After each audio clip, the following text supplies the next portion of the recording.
I'm making people laugh, not at being famous. I want to do my set well. That's one of my good things about me. You know, I gotta nail it. So then I got into critical thinking, which is a no-no back in the 60s. Why's that? Critical thinking is sex, drugs, and rock and roll. And all of a sudden I'm doing, a set and, oh, I get it. This is not my audience, Woody Allen's audience. So then I started opening for like Miles Davis, and that was great because they were my audience. I was, Lenny Bruce, the musicians loved me. The band loved me. Yeah. I understand that joke now about, comedians and the band. You're just doing your routine for the band because the audience doesn't know what the fuck you're talking about. Yeah. So but then police started pulling me off the stage and and the audience started throwing things at me. And you're really trying to do the Lenny Bruce thing there. You were saying stuff that got thrown out. I was doing Lenny Bruce. I mean, my own material, but it was in that bag. And I couldn't take it. I called my manager and said, look, I can't, I'm not Lenny Bruce. I don't do drugs yet. And they're pulling me off the stage of police. They're throwing, they were pulling off the wooden armrests of these arenas. They were pulling armrests off and throwing them at me. I was opening for rock bands. I was opening for Blues Project, 11 Spoonful. And I called, I said, I can't do this. And he said, if you can't do that because it's not your audience, then go to Second City. They're doing Lenny's stuff, but they own the theater, so go there. Plus, he said, plus the stage is 4 feet high. They can't see what they were doing in nightclubs.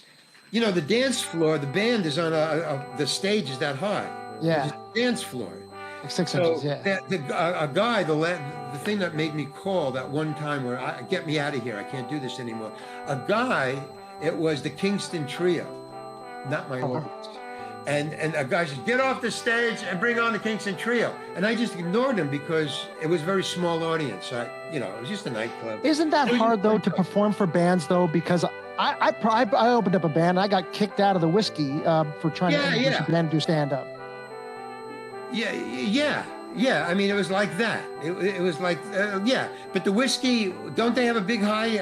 They did. I was 4 feet high off of the. But you wear that as a badge of honor to get kicked off a big stage. Oh yeah, the police were doing it all the time. I mean, I told them, and this is the truth. I said, look, he says, well, why do you want to quit? I said, because it's not fun anymore. I'm not in it for the money. I'm in it for the fun. I like to make people laugh.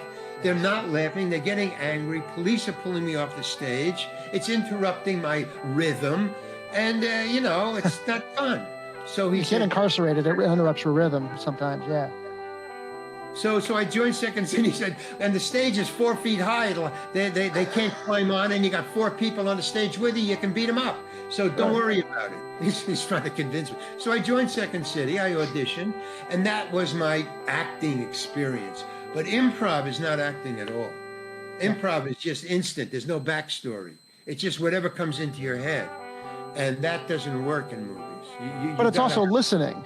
Cushion. What?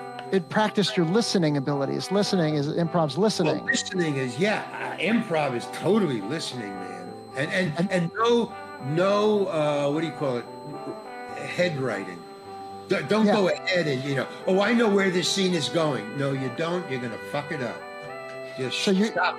But that's interesting because that's your education, really. You're listening, you're agreeing, you're going with your partner, and you're reacting, which is acting as reacting. Exactly, reacting.